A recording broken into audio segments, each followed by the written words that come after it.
आप सबको जय मसीह की। बाइबल की कहानियाँ यूट्यूब चैनल पर आपका स्वागत है।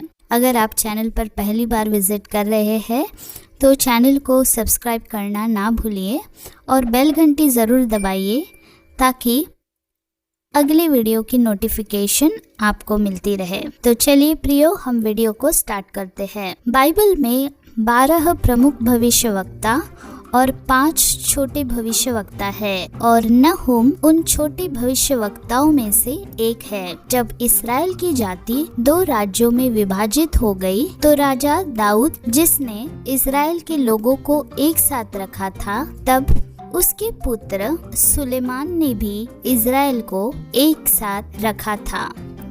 पर सुलेमान का पुत्र रहूबयाम, उसने अपनी मूर्खतापूर्ण बुद्धि से ऐसे निर्णय लिए जिसका परिणाम हम आगे देखते हैं।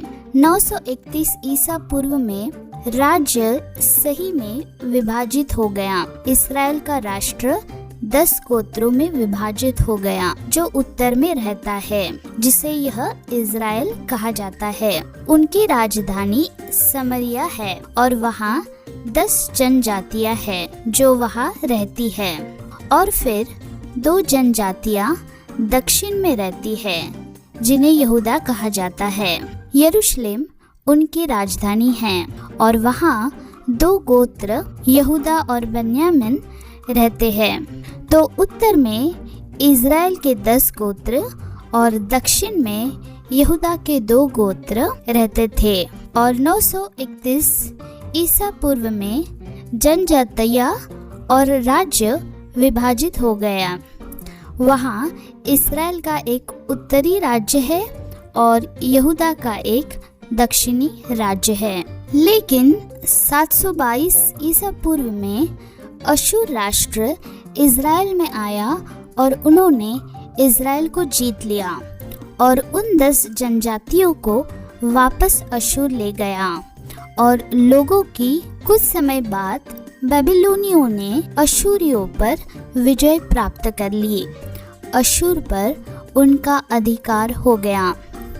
तब बेबीलोनियों ने यहूदा के दक्षिण राज्य में आकर उन्होंने 586 ईसा पूर्व में उन्हें जीत लिया और उसके तुरंत बाद पर्सिया राष्ट्र ने बेबीलोन पर विजय प्राप्त कर ली।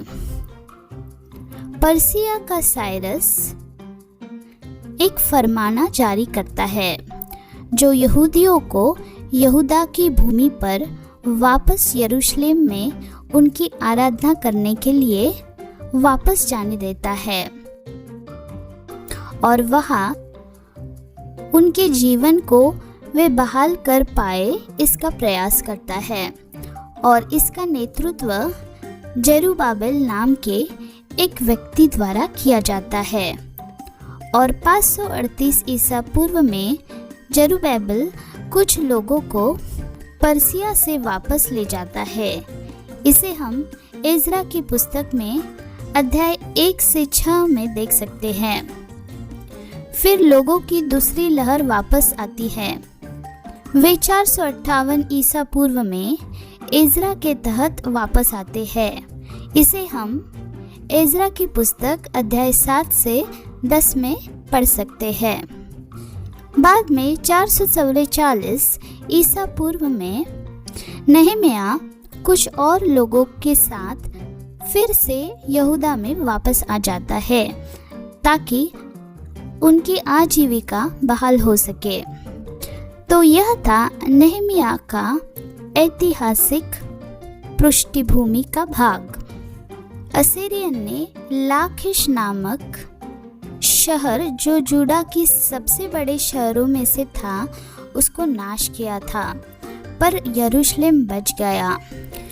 नहूम का अर्थ होता है हिब्रू में दिलासा देने वाला, जिसे हम कंफर्टर कहते हैं।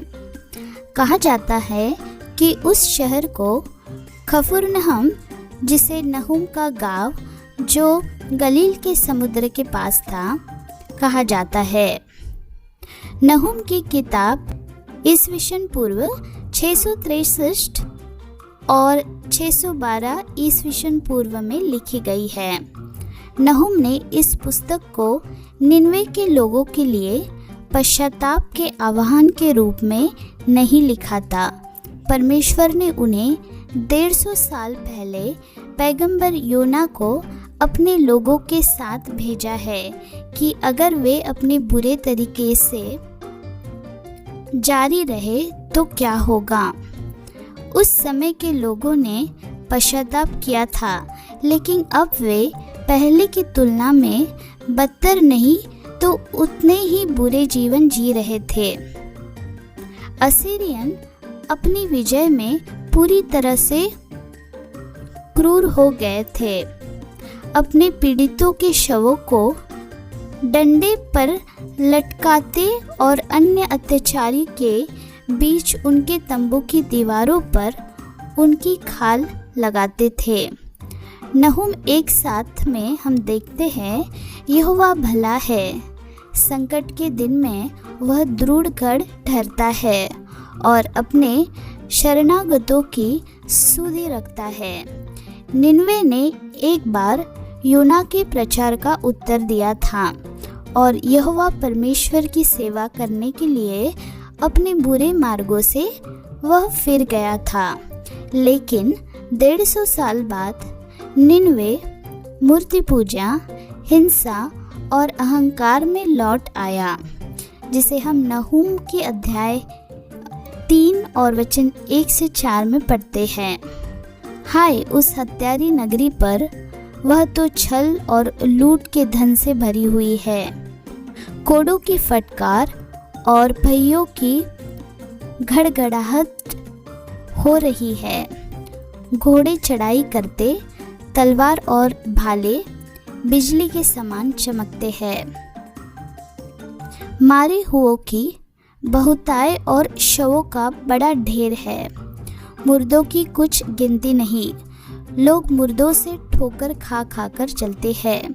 यह सब उस अति सुंदर वेश्या और निपुण टोनाहीन के छिनाले की बहुतायत के कारण हुआ, जो छिनाले के द्वारा जाति जाति के लोगों को और टोने के द्वारा कुल कुल के लोगों को बेच डालती है। एक बार फिर परमेश्वर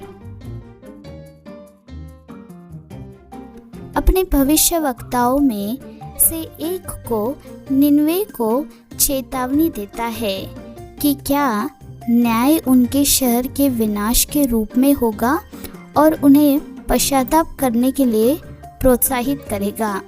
दुख की बात है कि निनवे के लोगों ने नहूम की चेतावनी पर ध्यान नहीं दिया और शहर को बेबीलोन के अधीन कर दिया गया। नहूम का संदेश वास्तव में दानियेल के समान ही है। असीरिया पूरे इतिहास में हिंसक साम्राज्यों की एक लंबी कतार में खड़ा है और निनवे भाग्य हर युग में हिंसक और अभिमानी को नीचे लाने के लिए ईश्वर की प्रतिबद्धता का उल्लेख है। अध्याय 2 में हम बेबीलोन के सैनिकों की अग्रिम पंक्ति देखते हैं और फिर हम रथों के प्रभाव के बारे में पढ़ते हैं और फिर शहर की दीवारों पर अराजकता के रूप में शहर टूट जाता है। आगे हम देखते हैं निनवे के लोगों का वध, फिर शहर की लूट। अध्याय 3 में पूरे साम्राज्य के लिए शहर के पतन के परिणामों का वर्णन किया गया है। इस अध्याय में नहूम नगर पर हाय की घोषणा करके आरंभ करता है, जिसके राजाओं ने इसे बेगुनाहों के खून से बनाया था। यह एक छवि है कि कैसे असीरियों को इतना सफल बनाने वाली व्यवस्था में अन्याय का निर्माण किया गया था, परंतु उनकी हिंसा ने उनके विनाश के बीज बोए हैं और इस प्रकार अशुर बाबेल के सामने गिर जाएगा। इस पुस्तक का अंत अशुर के गिरे हुए राजा के विरुद्ध ताने के साथ होता है। वह घातक घाव में प्रहार कर रहा है और जितने राष्ट्रों पर उसने एक बार अंधेर किया, उनमें से कोई उनकी सहायता करने को नहीं आया, बल्कि वे गाते हैं और उसके विनाश का जश्न मनाते हैं। और इस तरह किताब समाप्त होती है। यह एक उदास किताब है, लेकिन यह देखना महत्वपूर्ण है कि नहूम संदेश कैसे संबोधित करता है। हर युग में मानव हिंसा और उत्पीड़न का दुखद और सतत चक्र है। मानव इतिहास जनजातियों और राष्ट्रों से भरा हुआ है जो स्वयं को ऊपर उठा रहे हैं, और वे जो चाहते हैं उसे लेने के लिए हिंसा का उपयोग करते हैं, जिसके परिणाम स्वरूप निर्दोषी की मृत्यु होती है। नहूम की पुस्तक उदाहरण के रूप में अशूर और बाबेल का उपयोग करती है कि ईश्वर दुखी है। वह निर्दोष की मृत्यु की परवाह करता है और उनकी भलाई और उसका न्याय उसे दमनकारी राष्ट्रों के पतन की योजना बनाने के लिए मजबूर करता है। बुराई पर परमेश्वर का न्याय शुभ समाचार है। अध्याय 1 हमें बताता है कि प्रभु अच्छा है और वे संकट के दिनों में हमें शरण देते हैं। वह उनकी परवाह करता है जो उसकी शरण लेते हैं, और इसलिए नहूम की छोटी किताब हर पाठक को आमंत्रित करती है ईश्वर के न्याय के सामने खुद को नम्र करने के लिए, और यह विश्वास करने के लिए कि अपने समय में वह हर समय और स्थान के संचालन को नीचे लाएगा। और यही नहूम की पुस्तक के बारे में है। तो प्रियो, परमेश्वर न्याय करने वाला है, और जो परमेश्वर को छोड़ता है उसका परिणाम क्या होता है, यह हम इस किताब में देखते हैं।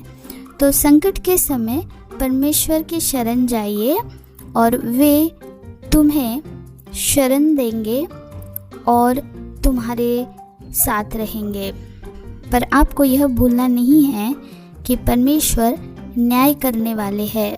हम परमेश्वर के बारे में बहुत पढ़ते हैं कि परमेश्वर प्रेम है, पर हमें यह भी देखना है कि परमेश्वर न्यायी है, वो न्याय करने वाला है। जैसे हम बाइबल में देखते हैं कि परमेश्वर प्रेम है, वैसे ही हमें देखना है कि परमेश्वर न्यायी है, वो न्याय करने वाले हैं। इसलिए प्रियो, परमेश्वर के विरोध में कभी मत जाओ और उसके विश्वास में बने रहो, ताकि आपके संकट के समय में आप उसके पास शरण ले सकते हो। आशा करती हूँ इस कहानी का संक्षिप्त विवरण आपको मिला होगा। मिलते हैं एक नई कहानी के साथ। तब तक के लिए आप सबको जय मसीह की।